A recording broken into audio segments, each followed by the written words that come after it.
On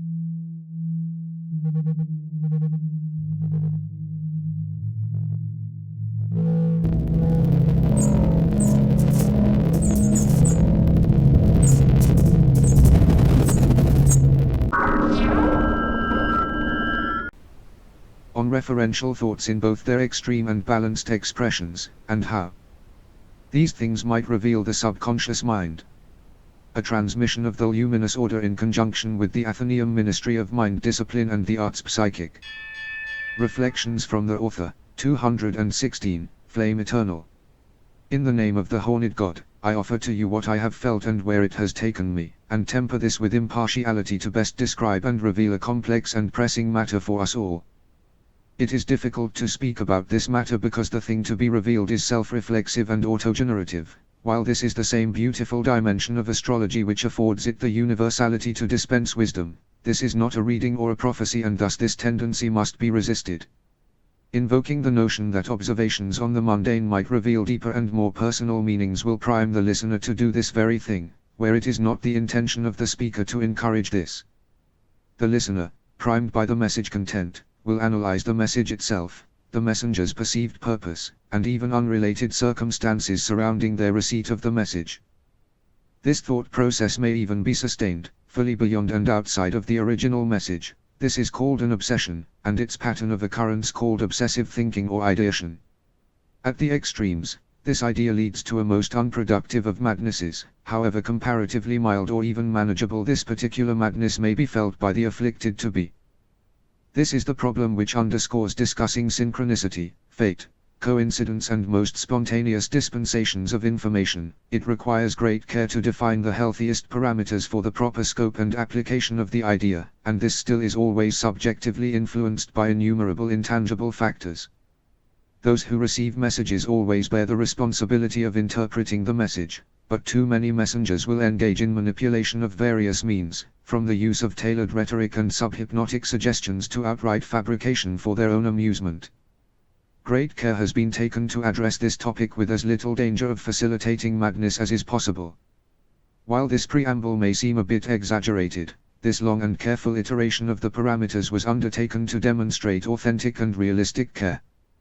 This document was also reviewed by multiple sources, primary Athenaeum stewards, prior to dissemination to ensure this care was evident and its premise consistently applied. Chance and synchronicity. The most external form of referential thought is the easiest to understand, as it is generally the mildest expression of the madness. These are synchronicities, or meaningful happenstance surrounding a pattern of topic-based thought and endeavor. The most simple form occurs when a circumstance bears relevancy to the experienced train of thought one thinks of a subject, and another who had not known this was in the subject's mind brings up the same topic, or unrelated but still complementary information. This does not always require a second part of viewing a sign, hearing a snippet of a stranger's phone call or even a bit of melody for which one is familiar with pertinent lyrics may be enough to trigger this kind of associative thinking. The meaning of these messages then, excluding situations where these coincidences are in fact rigged by a third party, are entirely interpreted by the experient, in a process not unlike the intentional act of divination. However, in the same way that excessive use of divination leads to a madness of psychological dependency, the extreme of these thoughts lead to delusions of reference. These are not inherently dangerous, since they are only external influences no worse than being reminded of a coming storm and shutting one's window. Even if the experient believes that this mundane conversation is a sign of some form, there is no great damage done by this feeling. The primary danger of this thinking, again, lies in how it may be exploited by those who may detect it. Have you ever suspected someone of playing a particular song in your presence to send you a message, evoking a particular conversation you had before?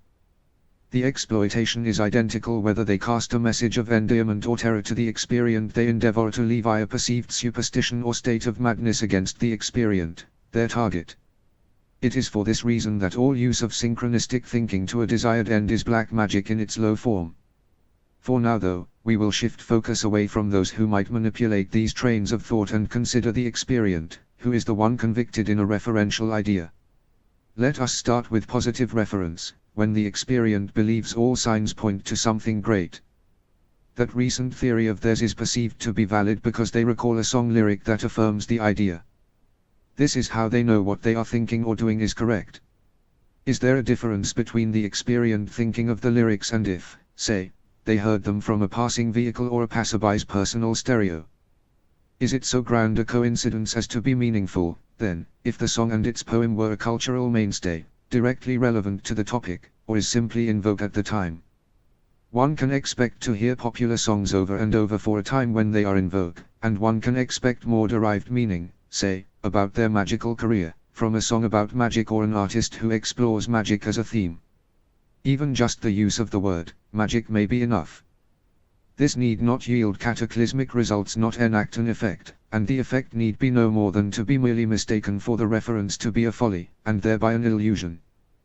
This is why it is essential to curate one's environment, even if we are supposedly impervious to madness. What good does it do us to surround ourselves with an echo chamber of agreement?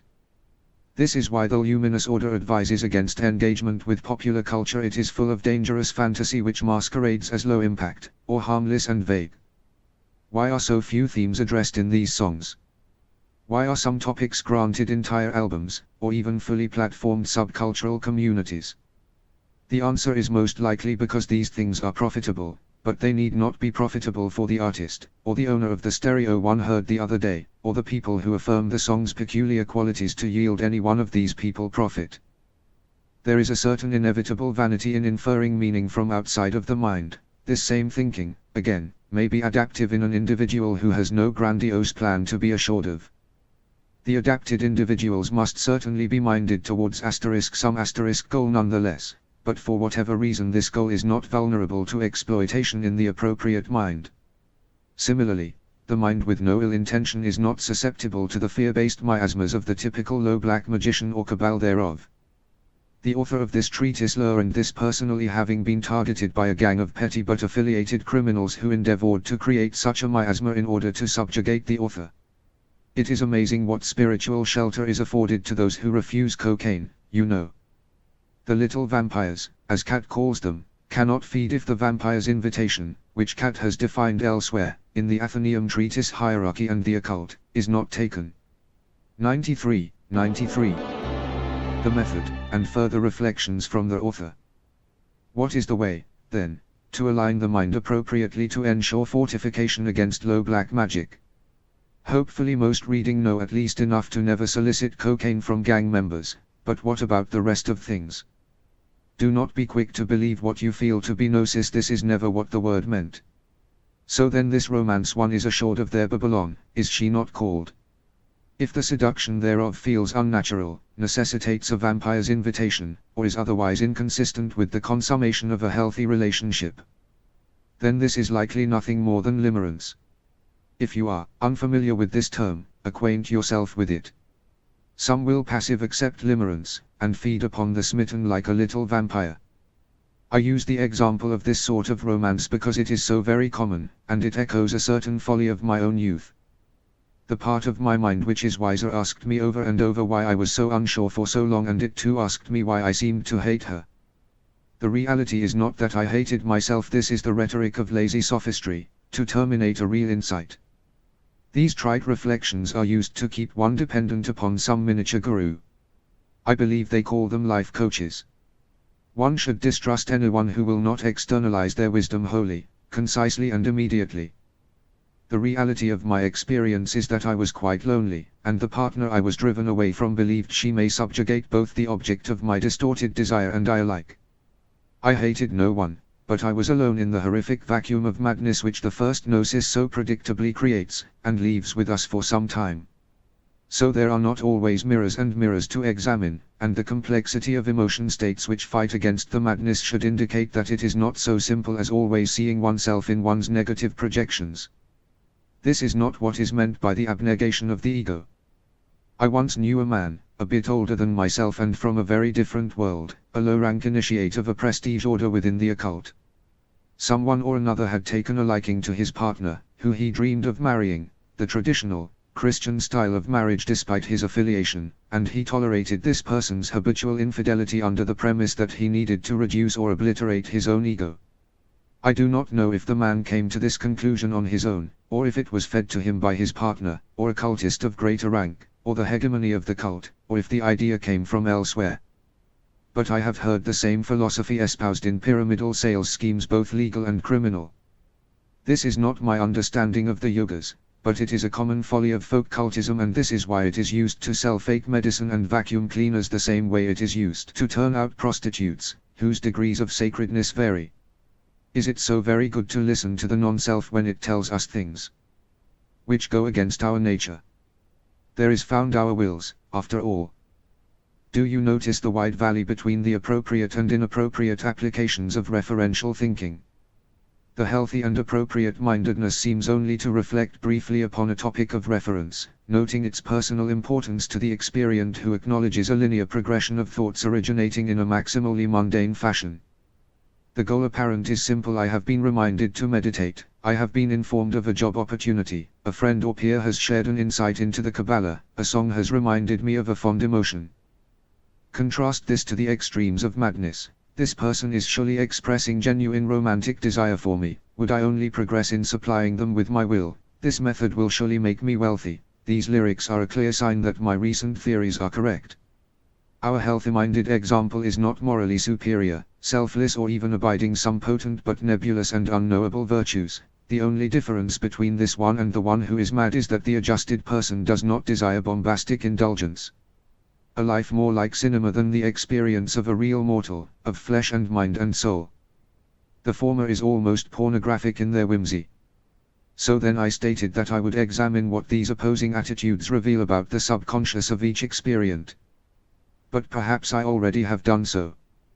Both hearts desire, but only one mind clings to such explicit and concrete fulfillments as to demand them, deluded or not. I like validation too. I like to dress, I like when my work is appreciated, I like to be desired. We all do, and this is completely fine. But in closing I will ask you, who may relate to this, or even those who can simply see but have not totally discounted this imbalanced persona as a fool, would you submit yourself to being a supporting role in the head movie of another? How long can such things last? Does the sympathy we may feel for the poor soul trapped in a film reel change this? We will feel for them, but we will keep our distance.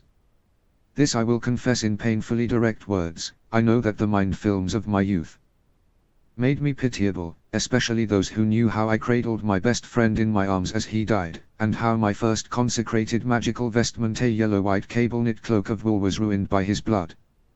But pity me as many did, they turned away from me, addled by my madness and desperately seeking companionship in my broken way, and they were right to do so. I was impossible to love in my brokenness, heavy with guilt that my phone failed and I had to leave him to call 911 from a nearby shop. It does not matter how sad it was, I was afflicted with a deep madness and no one deserved to be pulled into my mind reels, however alone I was. It has been one full Saturn return, and I am all but completely alone. I am not broken forever, though they still try, but I was unfit to yoke to. I am healed, and the 23rd of May does not rack me with the same guilt, but I understand why I was forsaken though having done no wrong. Do not allow this to happen. No one needs to die for you to become this, if thou art already not distorted in this way. Be still, want not, endeavor always. Do what thou wilt. Shall be the whole of the law, love is the law. Do what thou will shall be the whole of the law, love is the law. This material was compounded and distributed in conjunction with the Athenaeum, an institution working in conjunction with the luminous order, Luke 3. It may be freely distributed provided its contents are not augmented or truncated, especially in such situations where either this message or the star of the Athenaeum would be disturbed. Contact may be made at luminousorder3@gmail.com. luminousorder3@gmail.com. We continuously strive for academic rigor in discussing the nature of the subtle forces, and what they may do.